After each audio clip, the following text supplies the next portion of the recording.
Hello, it's Chris the Frog of Sewer Spewer with a new look, here with another video where I talk about new music that was released in the past month of May 2025 out of Jojage, or so-called Montreal, in so-called Canada.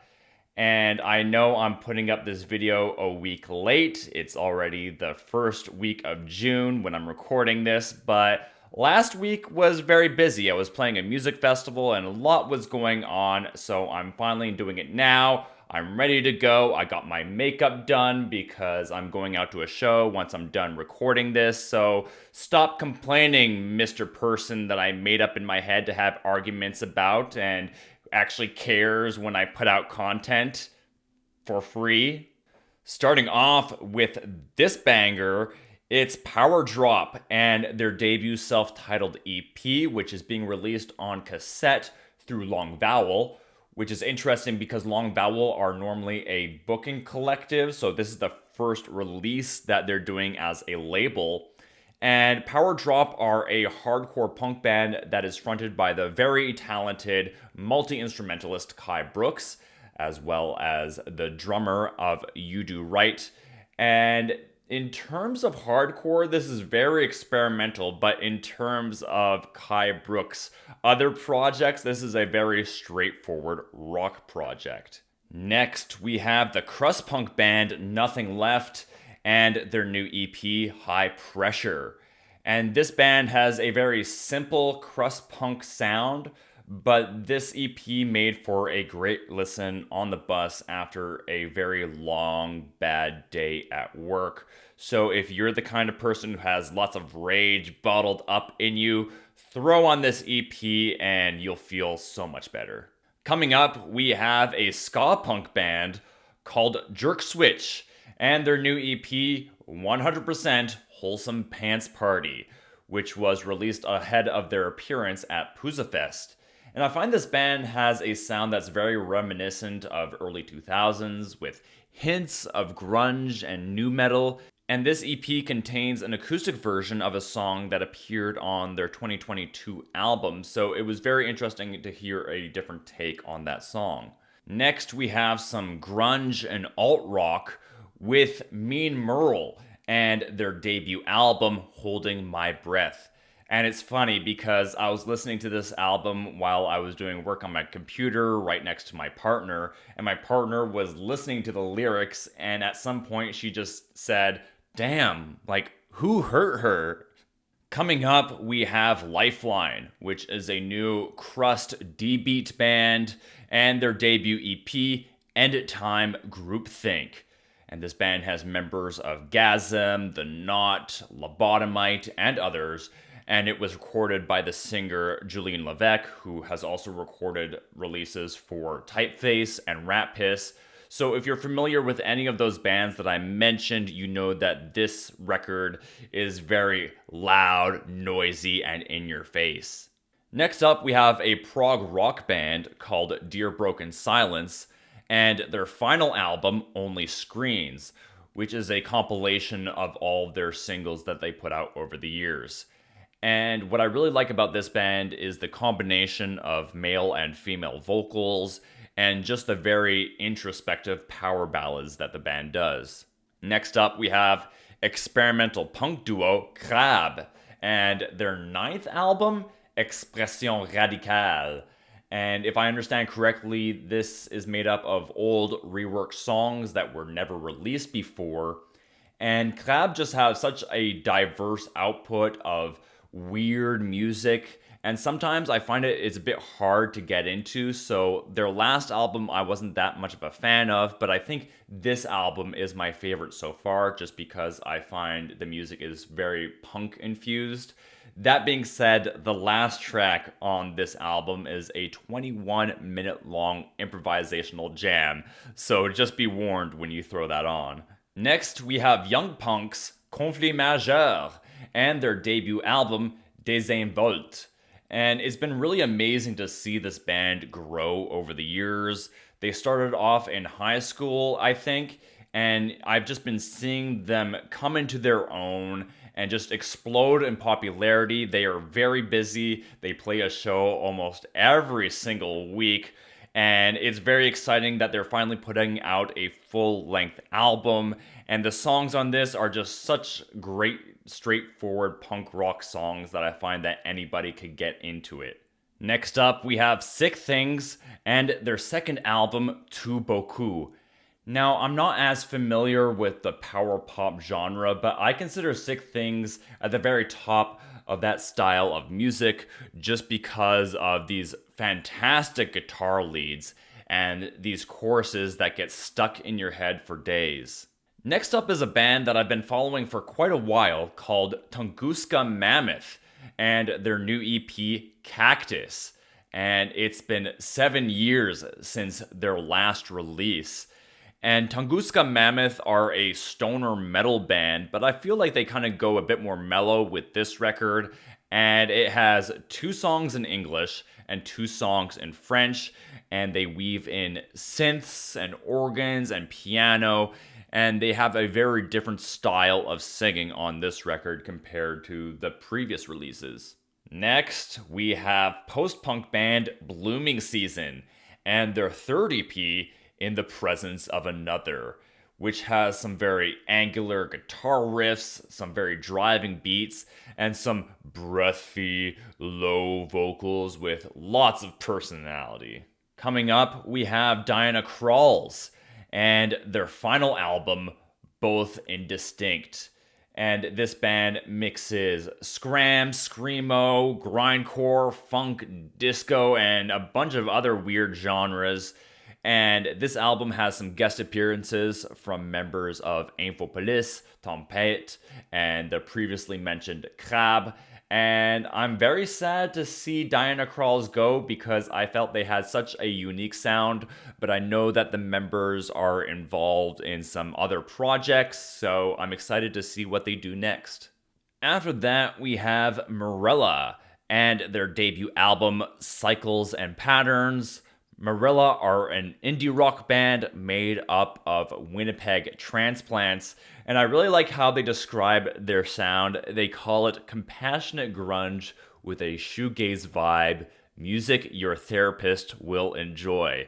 And I really agree with that last part because I feel a lot of songs on this album are really about working through your emotions. Next up, we have Ultraptérodactyle and their new EP, Pour le monde qui croit encore à l'amour, puis tout, puis whatever. That's actually the title.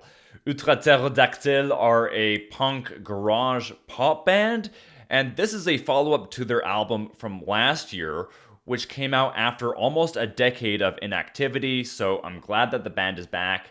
And the songs on this EP are just overall very much fun, and the last one on this has a hint of psychobilly. Next is G.I. Jinx and their debut album, Mind Freak, which is out through Celluloid Lunch. And this is a noise rock post-punk band fronted by Anna Erebus, who I know from a while back, and who also had a dream pop solo project before this. And she also formed this band with members of No Negative and No Joy and more. And I just really like the sound of this record. It has a very gritty, weird sound to it, so I'm very happy about this new project for Anna. Next, we have grunge punk band Ruby Slipper and their second EP, In a Daze, which was officially released last weekend for the Equinox Fest, which I also played. And I just love Jessica's voice on this project because I find it is very sweet, but also at times very rough when it needs to be. After that, we have post-hardcore band Tarbox and their second album, Blood and Water. And I find the overall sound of this album is a lot heavier than their previous releases. And my friend predicted that this band will eventually be very big, and after listening to this album, I'm inclined to agree. Next up, we have heavy psychedelic rock band Cobra Barbara, and the third EP, Rapide et Venimeux. And I'm a sucker for a good bass tone, and the bass on this sounds so good.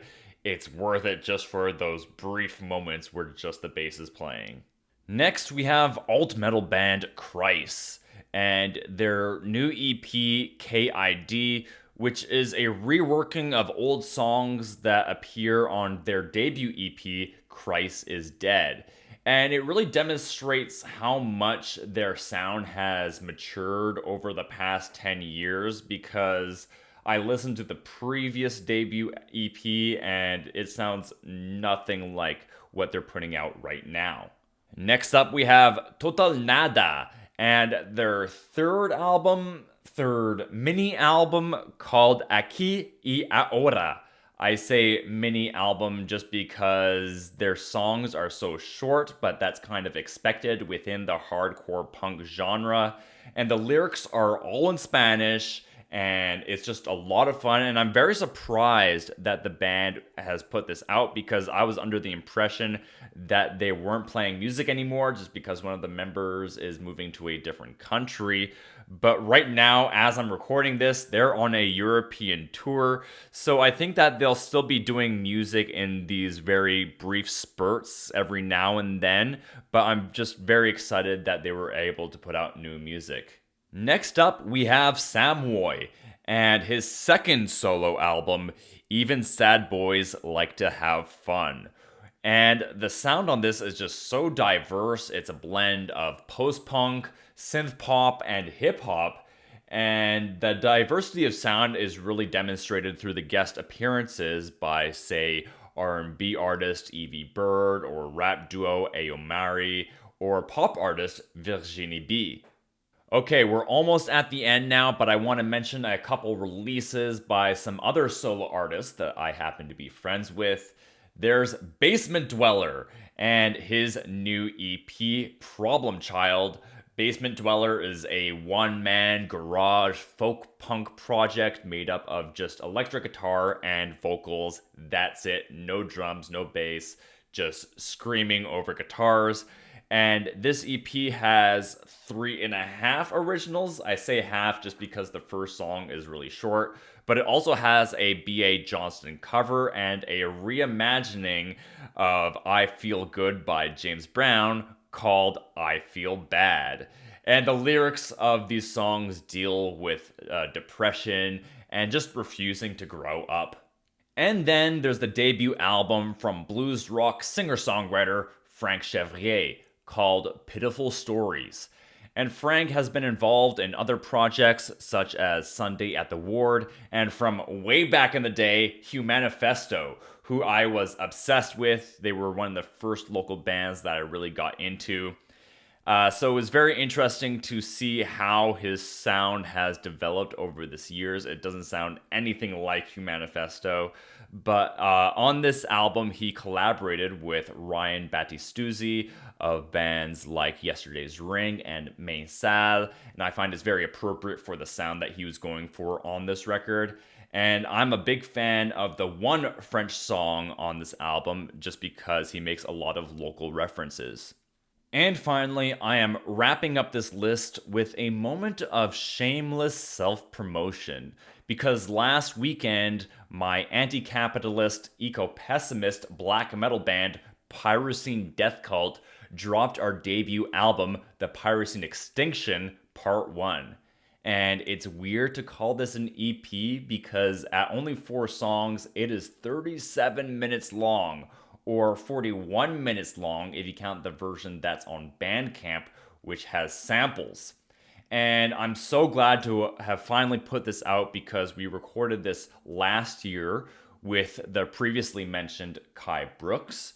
And every song on this EP is about a different stage of capitalism, which has contributed to the current climate crisis. And we are currently in the process of writing the second half, so eventually we'll put out a full collection called The Pyrocene Extinction, which will have 8 songs all about different stages of capitalism and how it has ruined our planet.